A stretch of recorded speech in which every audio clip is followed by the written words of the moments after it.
اعوذ باللہ من الشیطان الرجیم بسم اللہ الرحمن الرحیم صلی اللہ رسول کریم اللہم صلی علی سیدنا محمد وعلی آل سیدنا محمد مبارک وسلم۔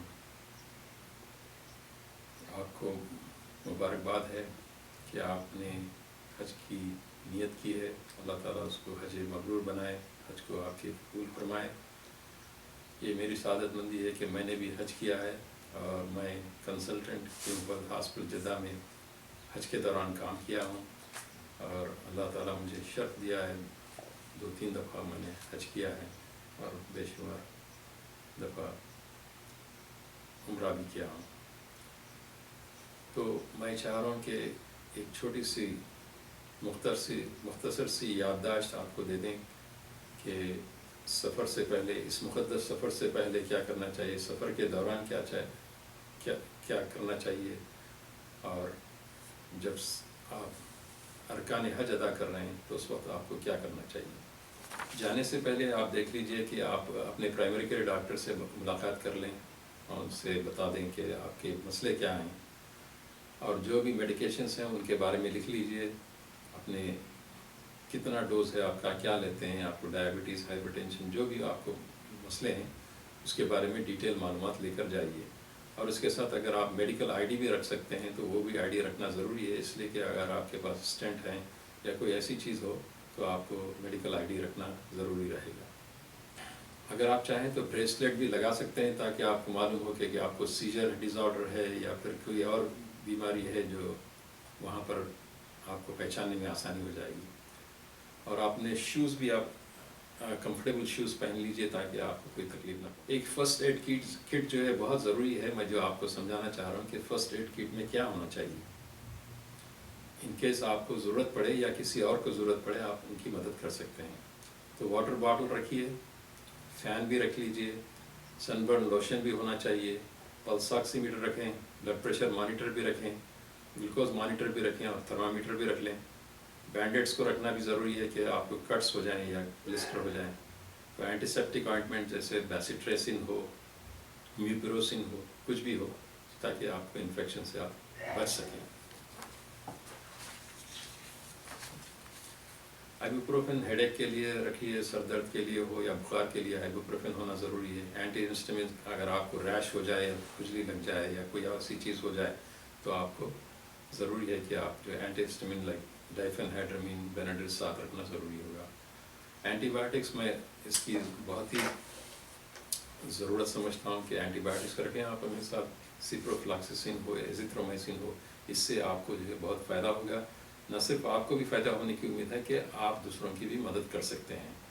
سپروفلاکسسین اگر آپ کو کسی مریض جو میننجائٹس سے بیمار ہے اور آپ ایکسپوز ہو گئے ہیں، ان کو بچنے کے لیے سپروفلاکسسین استعمال کریں، اور نیمونیا کی شکایت ہے یا تو ایزیترومائسن بھی استعمال کی جا سکتی ہے۔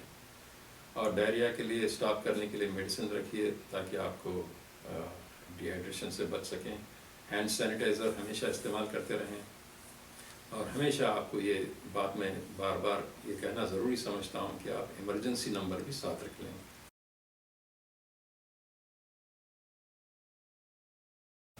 سفر کے دوران جب آپ جا رہے ہیں تو جانے سے پہلے ایسپرین لے لیجئے تاکہ آپ کے بلڈ کلاٹ نہ بن جائیں، کسی لیگز میں بن جائیں، یہ لیگ میں سے بلڈ کلاٹ جائے گا، ہارٹ اٹیک ہو سکتا ہے یا اسٹروک ہو سکتا ہے۔ اسی لیے ضروری ہے کہ آپ ایسپرین لیتے رہیں، اور جہاز میں جب بیٹھیں تو اپنے آپ کو مساج کریں، ہر 2 گھنٹے میں تھوڑا چہل قدمی کریں، تو اس سے آپ کو بلڈ کلاٹ نہیں ہوں گے، اللہ تعالیٰ اس سے محفوظ فرمائیں گے۔ ہوائی جہاز کے سفر کے دوران آپ جو ہے کمپریشن ساکس بھی ساتھ رکھیں تاکہ اس سے آپ کو فائدہ ہوگا، بلڈ کلاٹ ہونے کے بہت کم امکانات ہوں گے۔ سعودی گورنمنٹ کی جانب سے ویکسینیشنز کی بہت ضرورت ہوتی ہے۔ میننگوکوکل ویکسین جو ہے میننجائٹس کو بچائے گا، وہ بہت ہی خطرناک بیماری ہے جو کراؤڈ میں جہاں گنجان ہو جاتی ہے آبادی یا گنجان لوگ جمع ہوتے ہیں وہاں پر پھیلنے کے زیادہ امکانات ہیں۔ اور 15 روز قبل آپ میننجائٹس کے علاوہ آپ اپنا فلو ویکسین بھی ساتھ رکھ لیں، فلو ویکسین بھی لے لیں 15 دن پہلے، اور کووڈ ویکسین بھی رکھنا آپ کو بہت ضروری ہوگا۔ پاکستان افغانستان سے جانے والوں کے لیے پورے ویکسین کی بھی سفارش کی گئی ہے۔ حج کے دوران جو ارکان ہیں، جس میں جو آپ کے سب سے بڑے چیلنجز ہیں، 2 ہیں۔ ایک تو کراؤڈ ہے، جہاں پر آبادی جو ہے یا جو حاجی ہیں جو کراؤڈ ہو گیا ہے وہ ایک چیلنج ہے آپ کے لیے. دوسرا چیلنج جو ہے ایکسیسو ہیٹ ہے. زیادہ گرمی کی وجہ سے آپ کو جو ہے یہ دو چیلنجز سے آپ کو گزرنا ہے.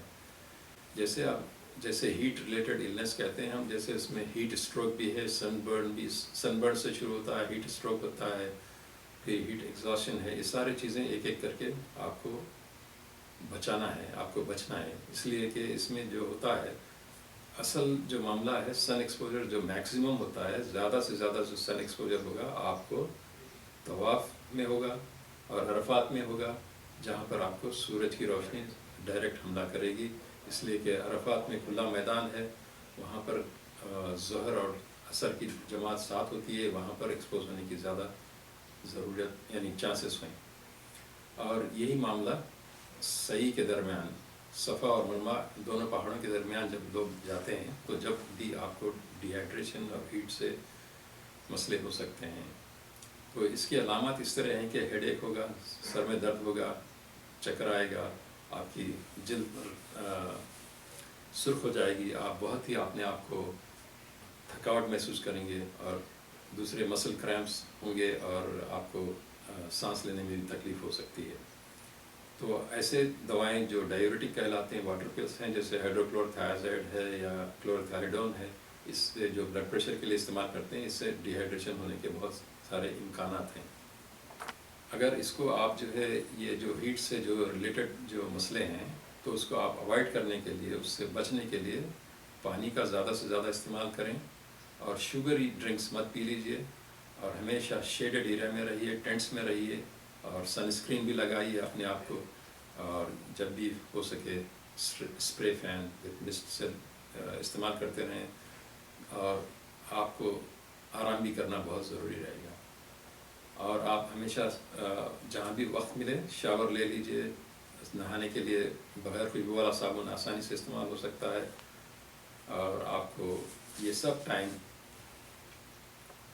ٹائم کے لیے تھوڑا تھوڑا سا وقت گزاریں, اور آرام سے یہ سارے ارکان ادا کریں. اگر کوئی ڈی ہائیڈریشن ہے تو آپ اس کی مدد کر سکتے ہیں, ان کو جو ہے آپ پانی پلا دیجئے, جوس پلا دیجئے, یا کوئی بھی ہو, تو اس سے آپ بچ جائیں گے. کہ اتنے زیادہ لوگوں کی جو حج میں شرکت ہوتی ہے, اس سے یہ بیکٹیریل اور وائرل انفیکشنز کے بہت سارے امکانات ہیں. اس سے بچنے کے لیے آپ کو اپنے آپ کو بچانا پڑے گا. آپ ہاتھ دھوتے رہیں ہمیشہ, کاف کو بچائیں, جو بھی کھانس رہے ہیں تو اس کو آپ اپنے آپ کو بچائیے. اگر سنیزنگ کر رہے ہیں تو اس طرح کریں تاکہ دوسرے لوگوں پر اس کا اثر نہ ہو. اگر آپ گر جائیں تو آرام سے پریشان نہ ہوں, اپنے ساتھی حاجی کو بتائیں کہ آپ گرے ہیں, تو وہ مدد بھی کر دے گا. اور اگر ضرورت پڑے تو آپ ایمرجنسی نمبر کال کر کے کسی اور کی بھی ہیلپ لے سکتے ہیں. اور یہ مسئلے جو ہے ہمیشہ جو ہے طواف اور سعی کے درمیان ہوتے ہیں. اگر آپ کوئی چیز گر جائے تو اٹھانے کی کوشش نہ کریں, جھکنے سے دوسروں کو بھی نقصان ہوتا ہے, آپ کو بھی نقصان ہوتا ہے. اگر آپ کو اینکل میں درد ہو رہا ہے تو سمجھیے کہ اینکل سپرین ہے, اس کو تھوڑا آئس لگا دیں یا بینڈیج کر دیں اپنی ایس ریپ کی طرح, تو وہ ٹھیک ہو جائیں گے. اگر نوز بلیڈز ہے تو آپ سامنے آ جائیں, اس طرح سے 10-15 منٹ تک آپ اپنی ناک کو پکڑ رہے ہیں تاکہ بلیڈنگ رک جائے. اگر کوئی اسمال کٹ ہو جائے, وونڈ ہو جائے, تو اس کو صاف کریے الکحل وغیرہ سے, پھر اس پہ جو ہے بینڈیڈ لگائیے, اتنا کافی ہے. اگر بلیڈنگ بہت زیادہ ہو رہی تو نیئرسٹ ایمرجنسی سینٹر میں یا یہاں پر جو بھی وہاں کلینک ہے وہاں پر چلے جانا چاہیے. آپ اس حج کے مرحلے سے آسانی کے لیے آپ آرام کریں, اور ہر کام کو آہستہ آہستہ سے کریں. اور جب بھی ضرورت پڑے سنیکس لیجئے, تھوڑے ڈیٹس کھائیے, تھوڑے نٹس کھا لیجئے, اور پانی پیتے رہیے تاکہ آپ جو ہے آپ کی قوت میں اضافہ رہے, اور آرام سے کام اللہ تعالیٰ کے فضل و کرم سے ہو جائے. اگر کسی کو ڈائبٹیز ہے تو وہ اپنے چیک کرتے رہیں اپنا گلوکوز, اور جیسے جیسے ضرورت ہے اسی طرح وہ آپ اپنے ٹیبلٹس لیتے رہیں, اور اس سے زیادہ کچھ نہیں ہے. اور آپ کی دوائیں وغیرہ ساتھ رکھیں, اور اگر آپ کا شوگر کم ہو جائے تو کینڈی رکھ لیں, کوئی جوس رکھ لیں, تو آپ کو وہ فائدہ ہوگا. اس کتاب میں سارے گائیڈ ہیں, اگر آپ چاہیں تو اس کو پڑھ سکتے ہیں. یہ PDF فارم میں ہے, فری اویلیبل ہے, اور میں آپ سے یہی گزارش کرنا چاہ رہا ہوں کہ آپ کا حج مقبول ہو، اور اگر مجھ سے کچھ کوتاہی ہو لکھنے میں یا کہنے میں تو اللہ تعالیٰ مجھے معاف فرمائے، اور آپ لوگوں سے ادباً گزارش ہے کہ آپ میرے لیے دعا میں، میری فیملی کے لیے دعا میں یاد رکھیں۔ جزاک اللہ خیر۔